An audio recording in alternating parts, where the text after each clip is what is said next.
Hello, everybody, and thank you for tuning in to another episode of Ryan's Rules of Investing. My name is Ryan. Before we get started, please don't forget to click the like and subscribe button. I really appreciate it if you guys can do that. It helps get my videos seen by more people, so thank you. Today, I want to be talking about when to retire. Or a lot of people have asked me, Ryan, when is a good time to retire? And so what I first want to ask the question is, what really is retirement? How do you define retirement? A lot of people say, well, I just don't want to have to work anymore. Or a lot of people will say, they don't even know when they want it. They don't even know what their idea of retirement is. So what I want to pose the question of is, are you totally not working? Are you going to be partially not working? What is it that you really want to do? What's the point of retiring too? If you love your job and you love what you do, why quit? Why just not work to your debt? I mean, my dad is 80 years old right now and he's still writing loans. I mean, he's going to do it till he dies. He's like, I want you to carry me out of here and I'm going to work till I die. Good for him. That's what he loves to do. It makes him happy.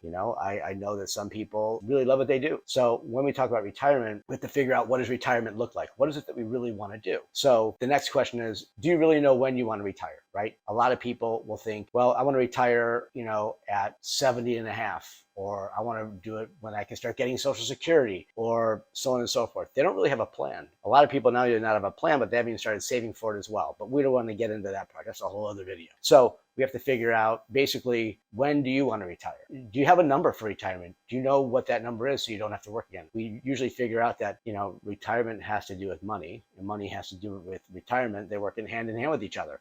So basically, we need to first figure out, how much money do we need so we don't have to work anymore? And that depends on our obligations. That depends on, what we have to pay for, right? And a lot of people are just going to work and work and work, and they're going to wait for someday. And that someday never comes. That someday they just die. They work their whole life and they never get a chance to really do or see anything or travel the world or do anything they really want to do when they retire. I think a lot of people, when they do retire, they're so used to working that, they go back to work after and they just want to do something, even if it's part-time somewhere. So what we think that we want to do when we start working, retirement initially looks like to us is not always what it ends up being when you actually have to do it. Again, do you know how much money that you need? What are your expenses? When your kids move out of the house, if you have kids, will you still stay in that house? You still need a 4-bedroom house, or do you need a house at all? So let me tell you a little bit of a story about where I'm at with my so-called forced retirement, I guess you could say. I own a mortgage company. I still do, by the way, back in America. I'm there. This is my second home where I'm at in Thailand, where I'm currently at. You wouldn't be able to tell, but I am. And so basically, just like 2008,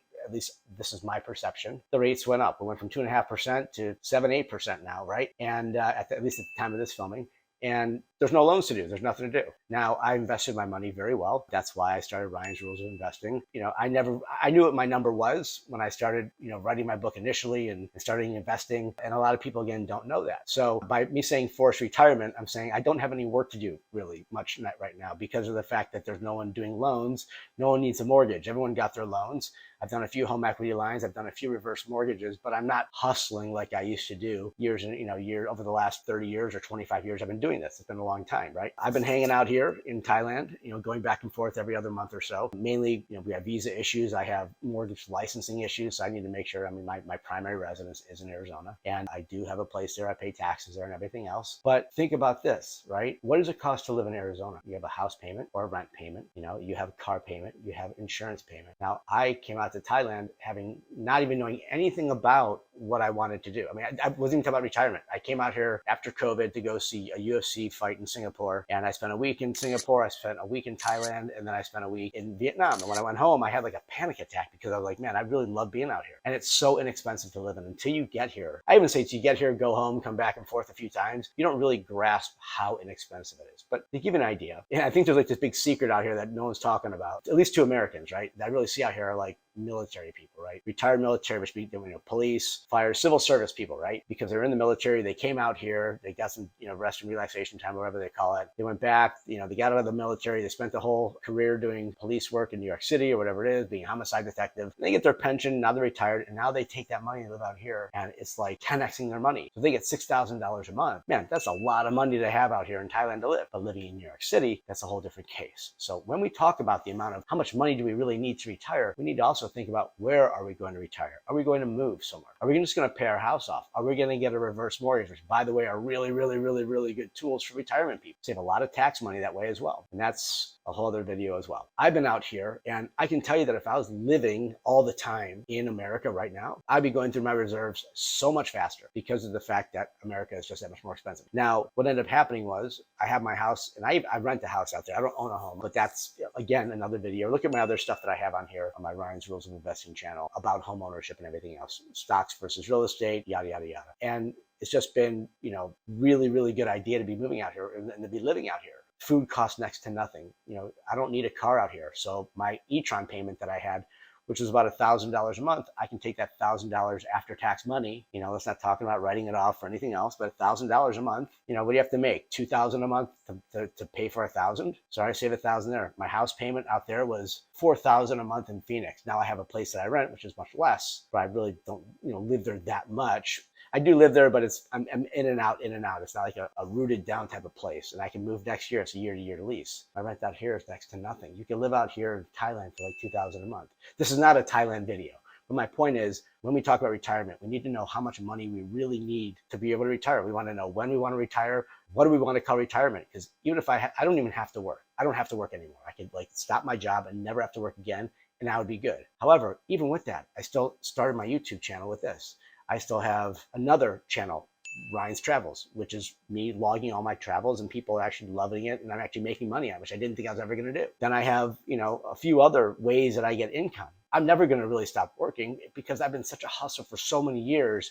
It's hard to go from working, 14-hour days, crushing it every single day, like boiler on the phone all the time, selling loans, to just nothing. And that's what happens is people have such a change of lifestyle that they don't really think about that. They're like, if I never had to work again, I'd be great. No, you wouldn't be great. You'd be bored out of your mind. And after a few weeks, you decide to go back and you'd be like, wow, all this time I was worrying about retiring. I was worrying about how much money I needed. And I didn't realize I didn't need that much, right? So a lot of people do the empty nesting thing after the kids leave. They'll get into a smaller home, which is totally fine. If you don't worry about what other people think about you, which is a hard thing to do in America. A lot of people worry about the car they drive and the house that they can, show off to their friends. I can care about none of that stuff. So I don't have a car here. I don't pay car insurance, which is another couple $100 a month and getting more expensive because of COVID, right? So I have no car, no insurance, very low rent. The food is dirt cheap. And now that I'm out in Asia over here, I can fly to Hong Kong. I can go to Singapore. I can go wherever I want for $50, $60 a plane flight, where you can't do that in America, right? Flying here is a couple $1,000. But once you get here,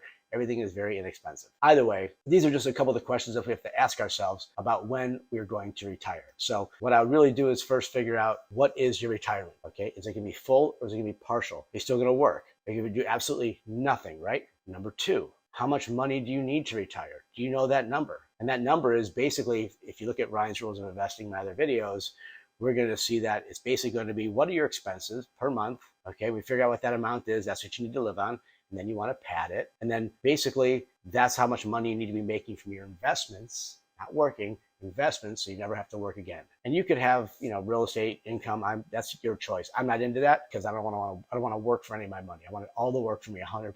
So, and that'll, also figure it out. A lot of people on an aside also will work until like their retirement needs to be taken, like their 401ks, or until they start getting, they're going to work until they can start getting Social Security. And then the surprise amount is they're not going to get that much Social Security. They're not going to replace all their income. It doesn't make any sense. So anyway, these are some of the questions that I think you should ask yourself when asking really when to retire. When do I need to retire? So please, again, don't forget to click the like and subscribe button, forward this on to somebody else. And you can check out my other channel too, Ryan's Travels. Thank you. Have a great day. See you guys in the next one.